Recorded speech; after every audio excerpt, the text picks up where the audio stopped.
Seja muito bem-vindo a mais um episódio do nosso AVCast. E eu e meu amigo aqui, massa, Matheus Mavinier. Vamos embora, meu amigo. Vai ser bom demais falar sobre um tema que eu gosto bastante. Esse tema é bom, hein? É isso aí. Hoje a gente vai falar sobre, basicamente, sobre os conflitos de interesse, né, na indústria financeira. Muito bom. Né? Principalmente, comparar os dois principais modelos, né? Os dois modelos existentes na indústria, né? Discorrer sobre as características de cada um, né? Fala um pouquinho mais, Matheus, aí sobre esse tema. Excelente, excelente. O que acontece? Então, quando a gente fala de Brasil enquanto mercado financeiro, nós temos uma indústria financeira relativamente jovem. Verdade. Quando a gente puxa aqui estudos, na verdade, do S&P 500, de rentabilidade, desde 1800 e finalzinho ali, a gente já consegue históricos, né? A grande crise financeira dos Estados Unidos foi em 1929. Olha que coisa, né? E o que era a indústria financeira no Brasil naquela época? Então, a gente realmente tem um sistema financeiro recente, uma indústria financeira jovem e que está aprendendo com as boas práticas que acontecem ao redor do mundo. E muitos desses aprendizados também vêm por dores que acontecem no mercado, né? Uma delas é justamente o conflito de interesse na indústria. Então, por muitos e muitos anos, a indústria financeira 1.0 no Brasil, ela foi dominada exclusivamente pelos bancos. Tá? Quando a gente pensa no modelo bancário, é daquele jeito. Né? Você entra lá na agência, aí vai abrir a sua conta com um gerente, e que o gerente é um cara que é um cara muito legal, né? Vai te atender bem, mas no final do dia ele trabalha para os interesses do banco. O modelo de atendimento dele é baseado em metas e comissões. Todo mundo sabe disso. Sim. Né? Hoje em dia já é algo muito conhecido. Né? E eu não sei, Vitinho, se você já recebeu aquela ligação, né? Mas a gente aqui já viu isso acontecer várias vezes. Chega o gerente lá no final do mês, né? Ou a gerente, e liga para o cliente. Fala, cliente, tudo bem? Aí faz 6 meses, abre um parênteses, né? Faz 6 meses que não se fala. Não fala nada. Tudo bom? Então, aqui é fulana de tal, do Banco X e tudo. Deixa eu te falar, eu estou precisando bater uma meta. E aí, você pode comprar aqui um título de capitalização. Ou sei lá o quê, né? Um seguro para o cartão de crédito, sei lá o que for. Então, que a pessoa... E a gente sabe que esses produtos não são bons, né? Mas mesmo que fossem, a pessoa não teve o mínimo trabalho de conhecer de fato o cliente para atender ele de forma consultiva.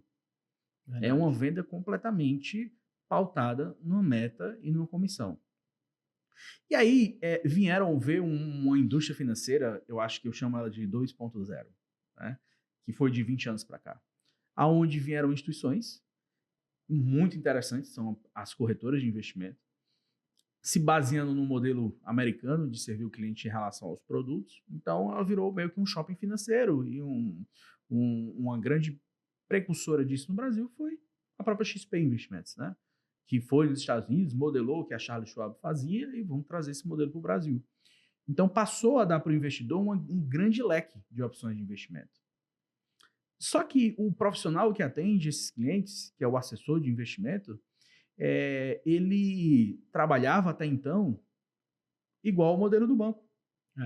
As comissões, né, dos produtos é que muitas vezes, não estou dizendo que isso seja geral, existem excelentes profissionais, tá bom? Em todas as profissões isso é fato, né?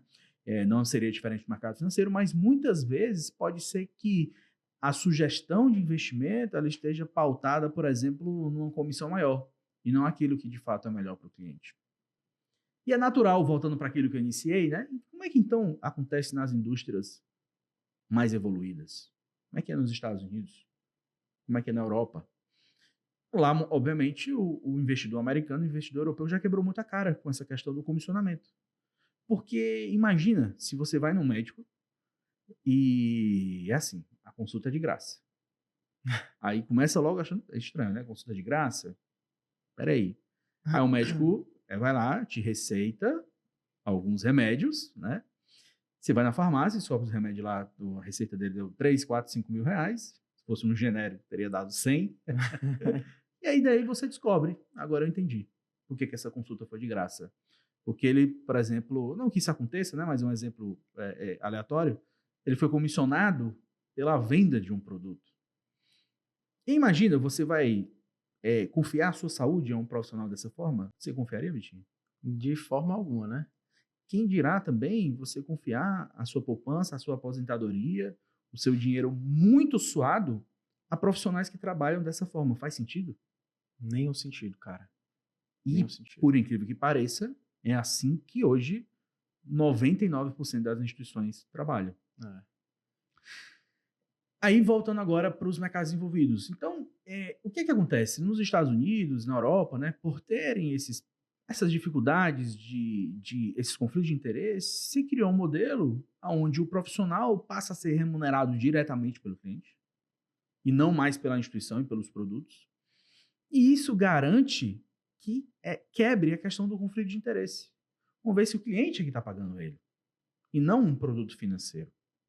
Aí muda o jogo, é a indústria financeira 3.0, que está começando agora no Brasil e que a Plix é uma grande percussora disso. Verdade. Né? É um modelo alinhado com o cliente e que, de fato, o profissional ele faz uma assessoria, ele faz uma consultoria. Porque o modelo 1 e 2 que eu falei, de corretor de banco, no final do dia não é uma assessoria, é uma consultoria. É uma venda de um produto. É verdade. E tem mais, cara, assim, normalmente, né, como é que é feito, como é que é praticado, né, no mercado? Nesse modelo tradicional, são muitos clientes, né, para o gerente ali, ou o assessor atender, não tem como dar uma atenção, não tem como conhecer o cliente, né, e talvez aqui muita gente vai se identificar com isso, mas é trabalhar, juntar um dinheiro, colocar na conta, e aí o que é que tem bom aí hoje? Né? A oportunidade do momento? Qual é a oportunidade do momento? E assim, o que é bom para mim pode não ser para você, né? Total. Não necessariamente existe, aliás, não é que necessariamente, mas não existe um produto que seja bom para todo mundo, né? Então a gente tem que procurar conhecer melhor os nossos clientes, né? Que é uma coisa que a gente pratica aqui na nossa empresa, né? Procurar conhecer melhor para que a gente sempre faça as sugestões de investimentos, né? Condizentes com o perfil, alinhado com a vida, os objetivos dos nossos clientes, né? E não precisar ficar pensando em comissão e o que é bom pro fulano, que eu também vou ganhar um pouco, ficar nesse stick push ou nessa balança, não é uma relação saudável, né? Já não é uma coisa transparente, né?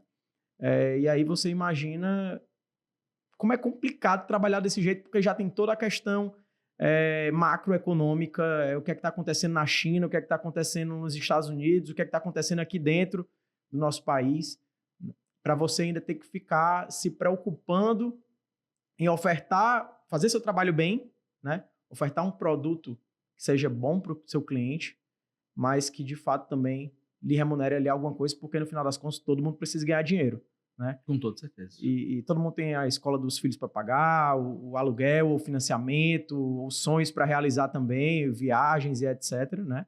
Lazer com a família, né? E no modelo convencional, que é praticado aqui em 99% dessas relações no nosso país, não é uma relação transparente e não é saudável e muito menos vai ser uma relação de longo prazo, né? Com toda certeza. Vai ter algum dia que em algum momento vai acontecer algum desgaste, que o profissional que atende vai fazer alguma movimentação porque ele precisa bater uma certa meta para ganhar um certo comissionamento. E será que isso era o melhor para você? E eu sei que quem estiver assistindo aqui muitas vezes vai se identificar com isso. A Sim. gente sabe, a gente que trabalha desse lado, a gente sabe. A gente sabe que às vezes quando as pessoas elas entram numa instituição financeira, elas já entram com o pé atrás. Porque já foram muito machucadas no mercado. A gente sabe disso, é claro. E a CVM, que é o órgão regulador brasileiro, também entende. Então, Matheus e Vitor, isso é uma novidade?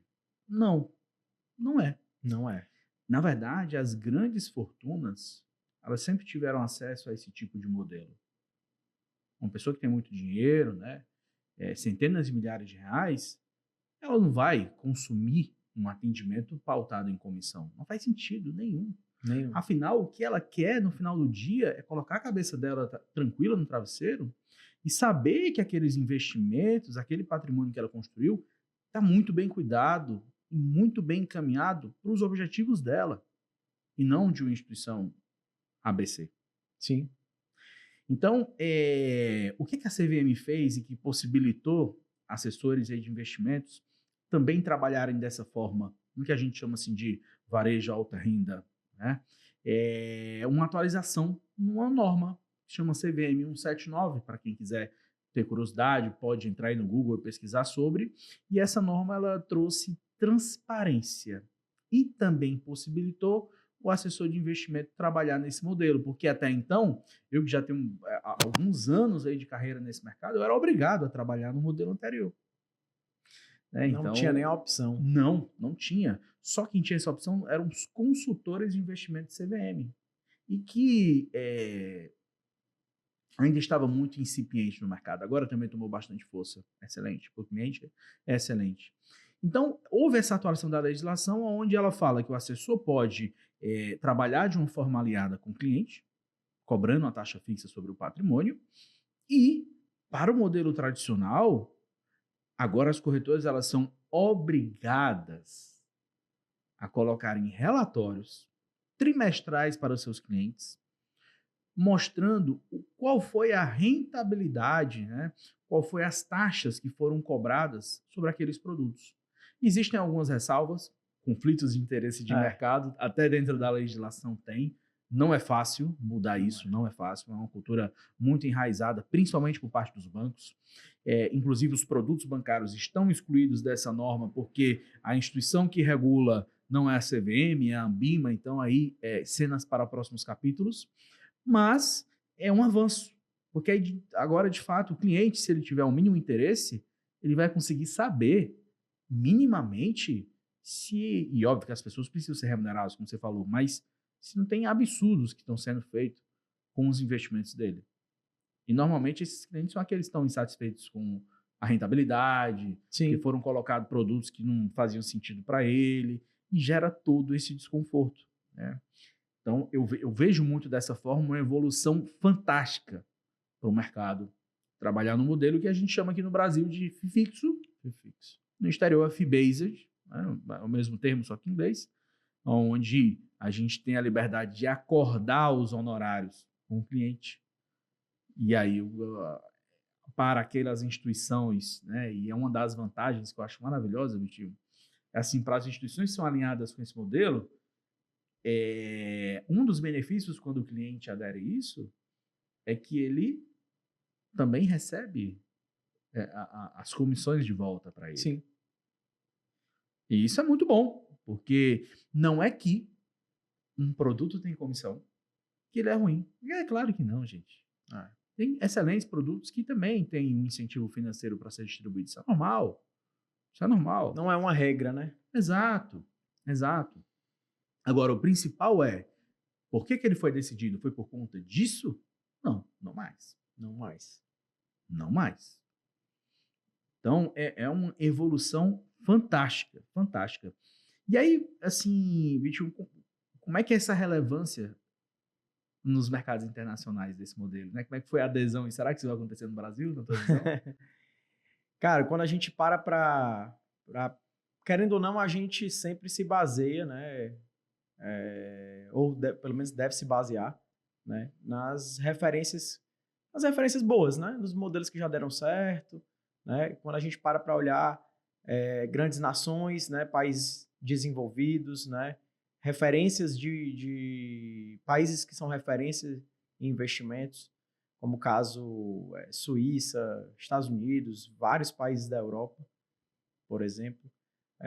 Essa relação de assessor, né, de escritórios, né, com clientes, elas, nesses países, elas já são, na média, mais de 60% nesses países que eu falei, né? Alemanha também.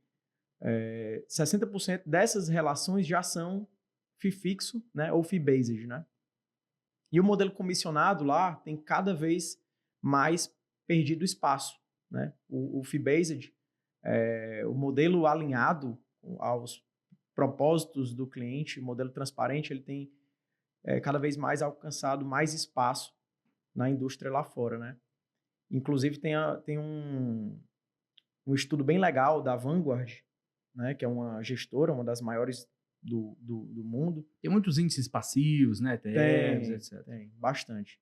Um estudo muito legal da Vanguard é que ela pega Alemanha, Itália e Reino Unido, tá? E ela faz um comparativo do modelo fee-based versus o modelo commission-based, né? Que é o modelo comissionado. E no modelo comissionado, lá, para a referência deles, né? O modelo, ele paga, na média, 2,25% ao ano, né? Enquanto que o modelo fee-based, né? A taxa fixa, é algo em torno de 1,5, 1,52, se eu não me engano. Eu não me recordo de nenhum estudo desse feito no Brasil, provavelmente não tem, porque, principalmente assim, de varejo, é uma novidade, né? Que tem, sei lá, acho que talvez não passe de 5 anos, 4 anos, né? Quando a CVM possibilitou que os assessores, né? A assessoria pudesse trabalhar dessa forma, do mesmo jeito que a consultoria, né? Então, esse estudo é bem legal, né? Tem na internet, quem quiser procurar, né? É bem legal. Bom demais. E um ponto interessante sobre isso é porque o investidor pode pensar assim, Vitinho. Tá, legal. Mas e se eu quiser não ser assessorado por ninguém, fazer tudo sozinho? E aí, como é que fica essa relação, né? E no final do dia, a corretora ela ganha do mesmo jeito. Do mesmo jeito. O spread que é aplicado, que é as taxas que o investidor não consegue ter acesso, e agora vai passar a ter, mesmo que ele seja atendido de forma sozinha e tomar as decisões sozinhos, ele vai saber o quanto é que ele vai pagar nos ativos. Salvo algumas exceções. Por exemplo, os CDBs, LCIs e LCAs não vão aparecer. Então, e que aí mora uma grande parte das comissões que são geradas pelas corretoras. Na verdade, o investidor ele deixa de ganhar um atendimento que de repente pode ser excelente para a vida dele. E eu também penso assim, a depender do estado de maturidade dessa pessoa, faz muito mais sentido ele gastar tempo e dedicação com o trabalho dele, onde realmente ele gera renda, e delegar isso para alguém. Obviamente, nesse delegar, precisa ser uma relação de confiança. Então, como é que... Aí volta para aquela história do médico, né? Volta para aquela história do gerente de banco. Como é que essa relação vai ser de confiança se é pautada na oportunidade do momento ou no produto XYZ? Então, isso é muito, muito, muito, muito delicado. E aí, tem um filme super cultural, para não dizer o contrário, mas é uma dica de quem nunca teve essa experiência do mercado financeiro de, rapaz, mas de fato, como é que é essa história, né? E, como eu falei no início, países envolvidos também passaram por épocas nebulosas nesse mercado. Né? E um filme que retrata isso muito bem, obviamente de uma forma extrema, mas é real. É um caso real, é uma história baseada em fatos reais. É o Lobo de Wall Street, que é interpretado lá pelo Leonardo DiCaprio. Vale a pena assistir. Quem não assistiu, vale a pena, viu? Ele era um exímio vendedor. Passava o dia no telefone, ligando, vendendo ações que tinham comissões absurdas. E muitas vezes, né, ele se enriqueceu muito em detrimento dos investidores perderem alguma coisa.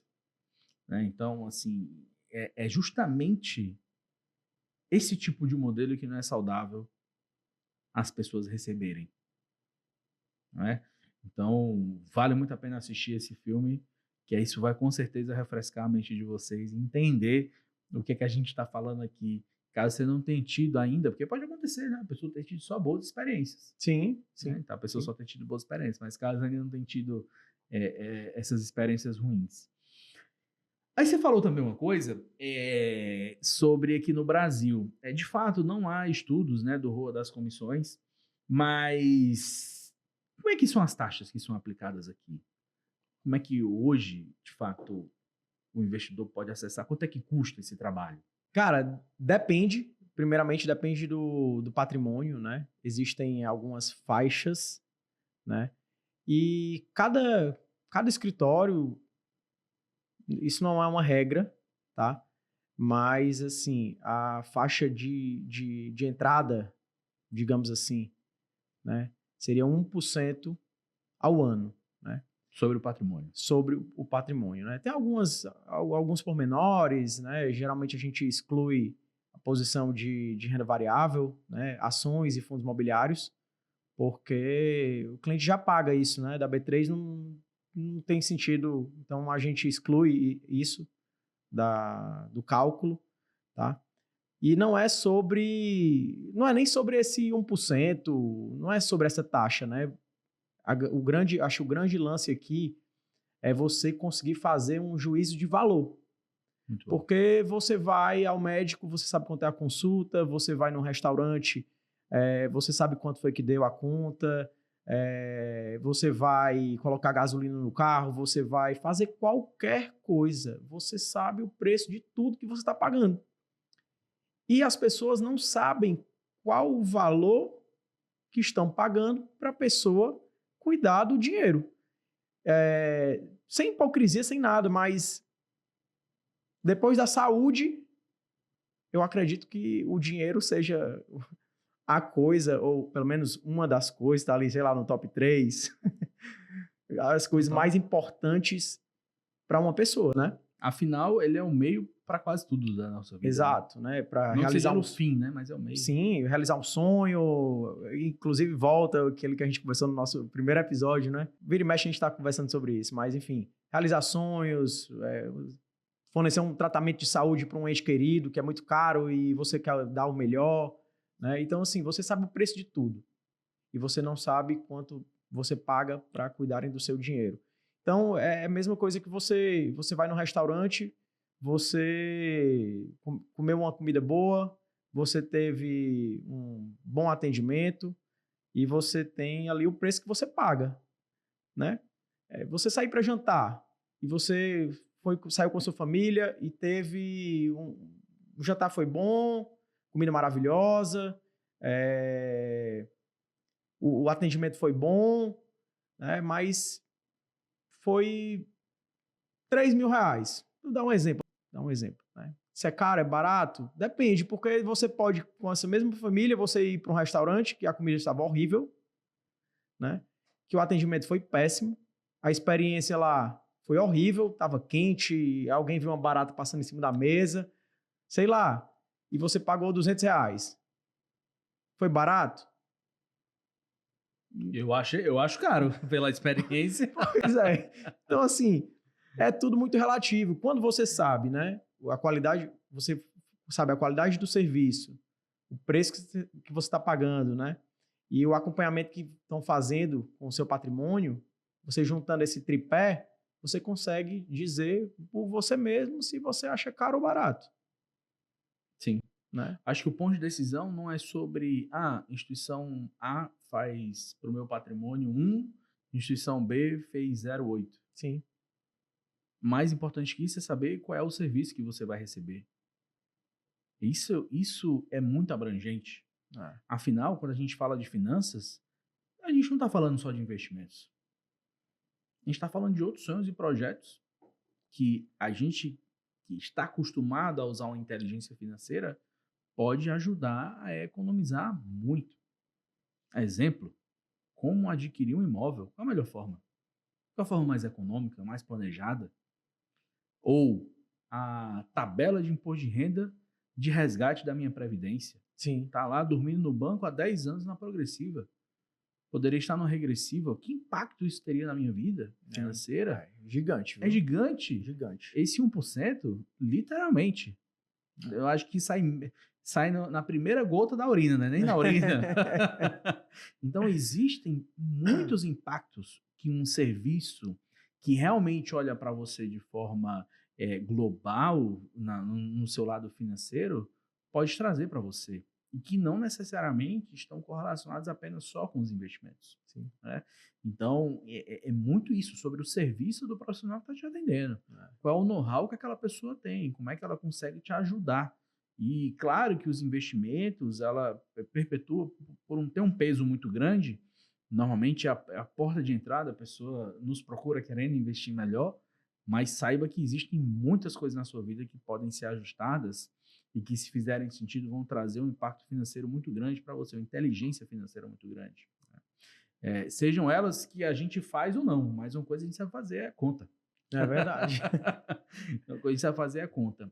E quando a gente olha as instituições no Brasil, são dados públicos. Se entrar no balanço, por exemplo, do XP, ou da XP ou do BTG, dá para ter uma noção se esse 1% é caro ou barato. Né? Por exemplo, eu entrei aqui no site da relação com o investidor da XP, e nesse ano, acumulado nos primeiros 9 meses de 2024, a receita foi de 13,3 bilhões de reais. 13,3 bi. E aí eu vou fazer um parênteses, tá, gente? Estou falando aqui das corretoras porque a gente consegue comparar, de fato, com os investimentos, né? Porque quando a gente entra do universo bancário, aí os números são colossais mesmo, tá? Então, eu vou falar aqui das corretoras para iniciar. E aí a XP teve 3,3 bi e ela tem de ativos, né, sobre sua custódia 1,2 trilhões. Então, ela teve uma receita sobre os seus ativos de 1,1% nesses 9 meses. É mais alto. É mais alto. Por isso que poucas pessoas têm coragem de migrar para um modelo alinhado, porque vai doer no bolso deles também. O BTG, nos 9 meses desse ano, teve 18,3 bilhões de receita. E sobre ativos sob sua custódia, 970 bi.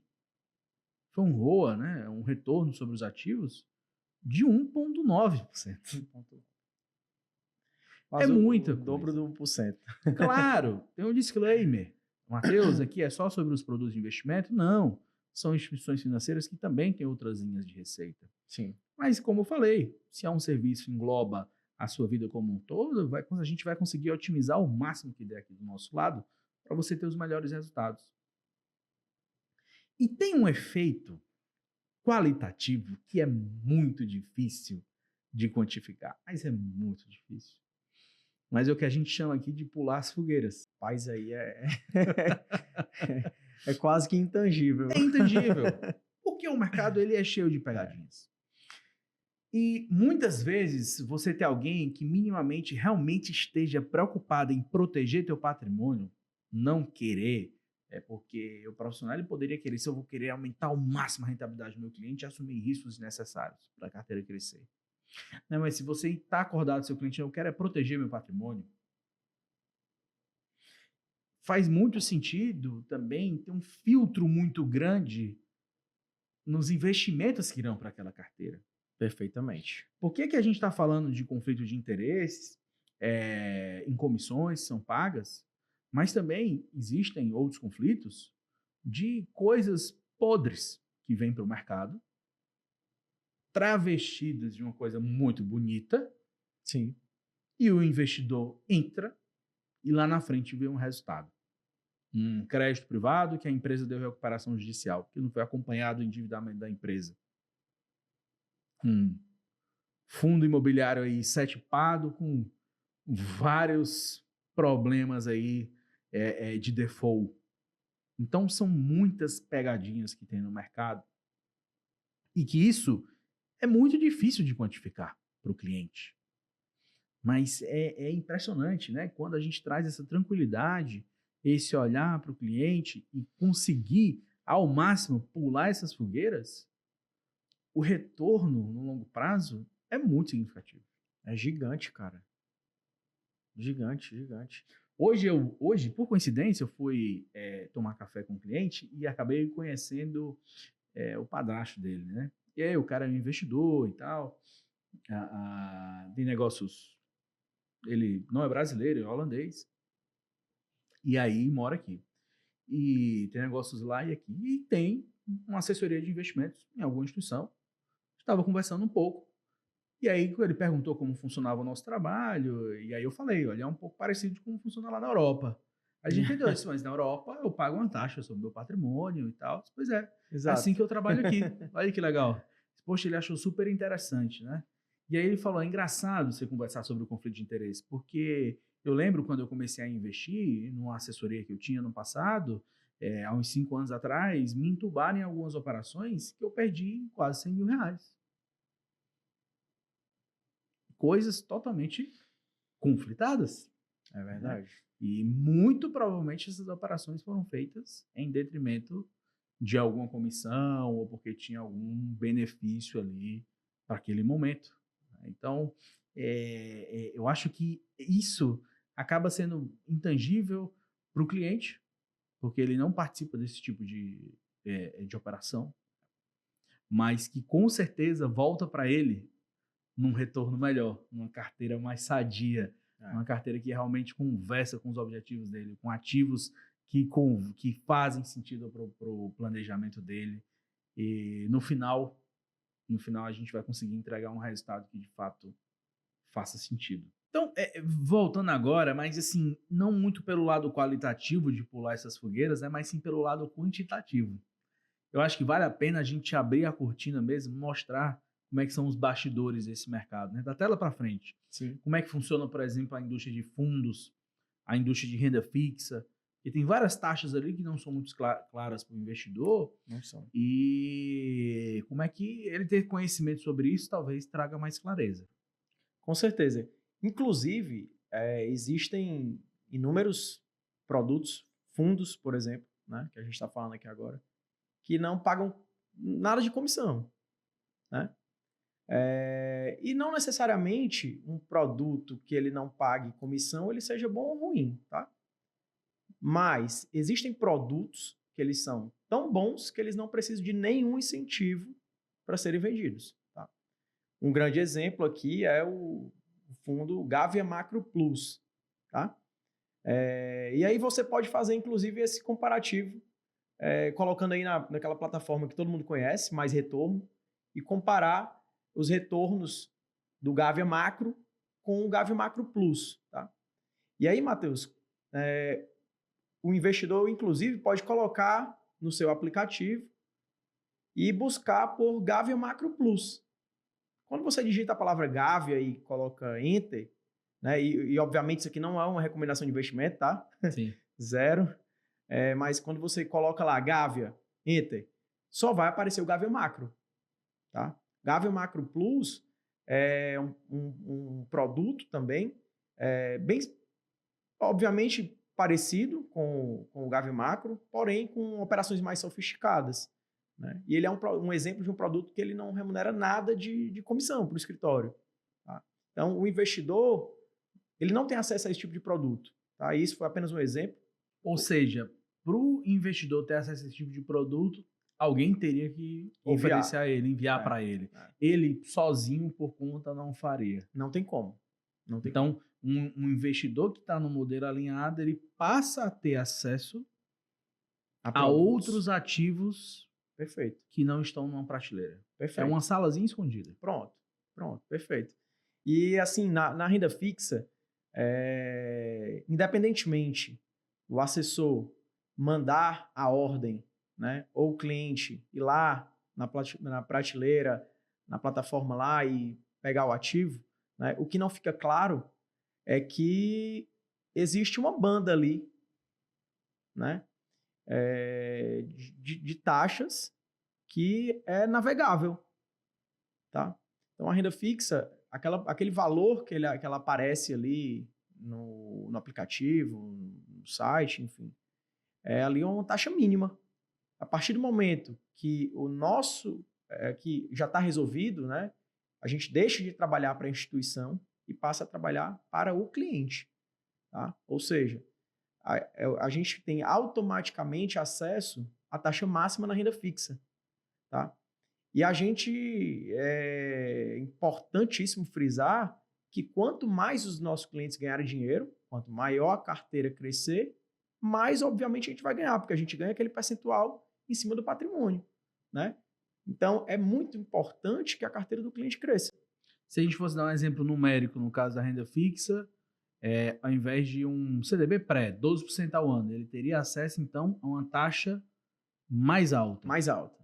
12,5, 12,6, Pronto. 12,8. Exato. Então, no final do dia, a renda fixa dele passa a render mais, porque essa diferença de taxa, que seria a comissão, volta para ele em retorno financeiro. Volta. Em retorno financeiro, né? Porque o cliente é que está no centro do negócio. E eu acho, Vitinho, assim, eu tive a experiência de trabalhar nos dois modelos, né? Para mim é extremamente libertador.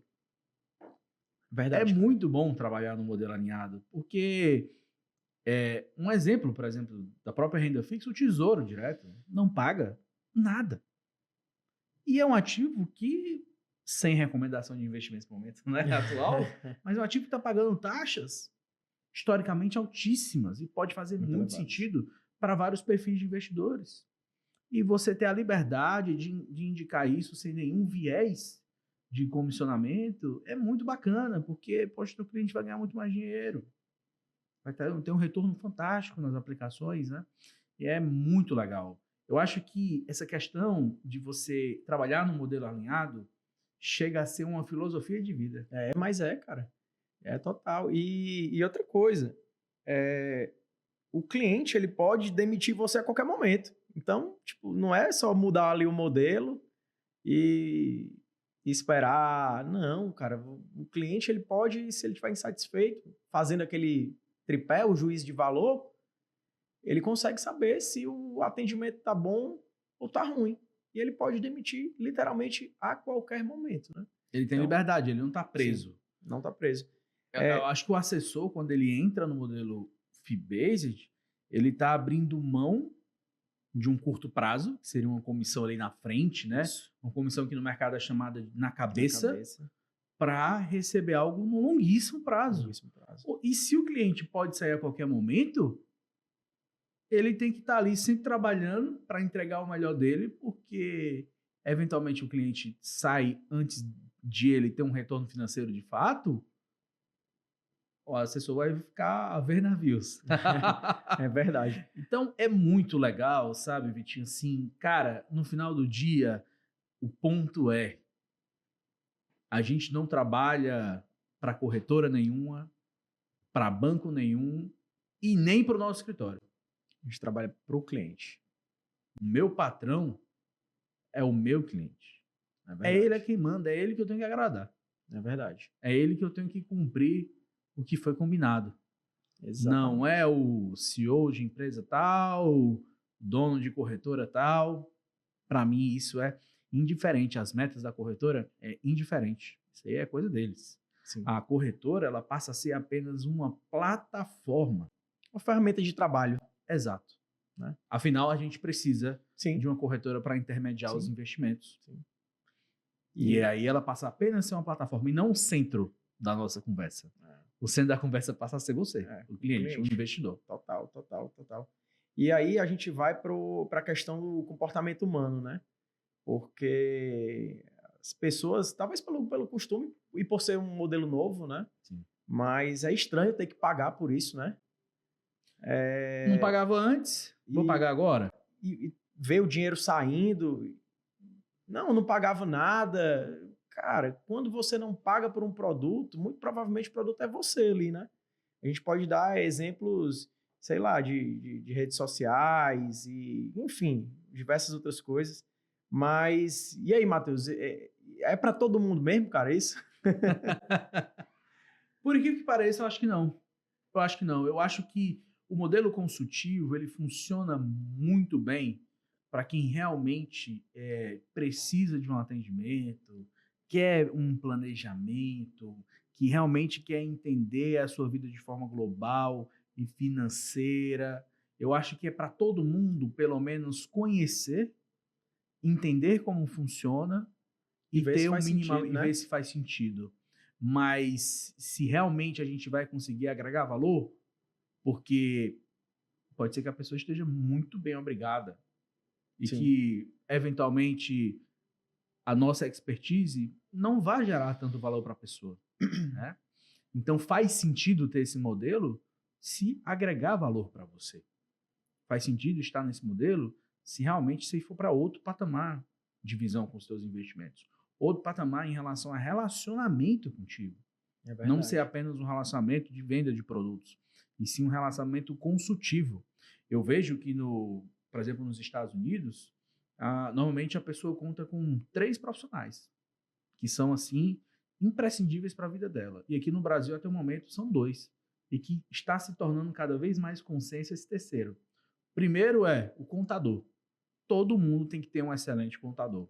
Porque se o contador fizer um trabalho errado para você, se tiver ali uma PJ, ele aí declarar erroneamente, você for pego na malha fina, pagar multa, prejuízo é muito grande. Dor de cabeça aí é enorme. Normalmente aqui no Brasil, poxa, o contador é o cara de confiança da pessoa. Então, realmente faz muito sentido ter um bom contador. Segundo é um bom advogado. É natural na vida das pessoas a gente precisar de um bom advogado. Então, você ter ali um bom advogado, uma pessoa de confiança. E nos Estados Unidos é muito comum você ter o seu consultor financeiro. É verdade. A pessoa que, quando eu trato sobre as minhas decisões de investimento, a pessoa que, quando eu trato sobre minhas decisões patrimoniais, é o meu consultor financeiro, é o meu financial advisor. E no Brasil, isso ainda é muito incipiente. E quando existe, é baseado na venda de um produto e não, de fato, na venda de um serviço. Olha como é diferente, é muito diferente, né? E eu vejo que aqui no Brasil está começando a acontecer. Essa figura do consultor financeiro, que realmente vai te ajudar de forma global na construção do teu patrimônio. E a gente está aqui para realmente agregar valor e entregar esse conhecimento para que você realmente tenha acesso a esse tipo de profissional. Saber que existe esse tipo de serviço aqui na sociedade, aqui no Brasil, Sim. existe. Eu falo isso, sabe por quê? Porque eu recebo indicações de São Paulo, do Amazonas, de clientes aí que são meus clientes, que já são atendidos nesse modelo, e no almoço ou no jantar, algum colega vai falar sobre as insatisfações dele, sobre os investimentos, a forma que foi atendido, e quando descobre como ele é atendido, o cara fica louco. Você não acredita, não, que existe isso. E recentemente eu recebi um cliente novo, justamente, cara, ele escutou minha apresentação e no final disse, não, cara, eu já sabia que era assim, e eu quero esse modelo porque eu trabalho muito, eu sou muito ocupado e eu preciso que alguém olhe para mim. E não o meu número como um dinheiro parado na conta que vai gerar uma comissão. Não. É para mim, para os meus objetivos, para eu dormir tranquilo. Então, é isso que eu imagino. Eu acho que é para muita gente. Muita gente realmente pode dar um upgrade muito grande sobre a forma que ele é atendido e ter esse juízo de valor. É isso aí. Ter esse juízo de valor. E é isso, pessoal. Eu estou muito feliz em ter colocado isso para fora. Né? A minha vontade, eu acho que a do Vitinho também, é sair gritando no meio da rua, que as pessoas podem realmente ser muito melhores atendidas, né? Pensando nelas, num centro de tudo. Então, eu espero a gente ter agregado valor para você hoje. Eu queria te fazer um convite, tá? Não se esquece, mas se você gostou desse conteúdo, clica aí no botão de curtir, segue aqui o canal da Aplix Capital, tá?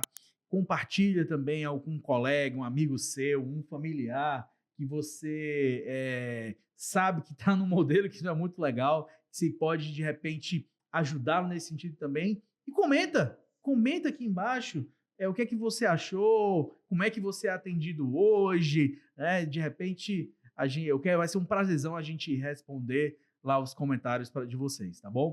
Então, um grande abraço e até o nosso próximo episódio. Até mais. Valeu, até mais.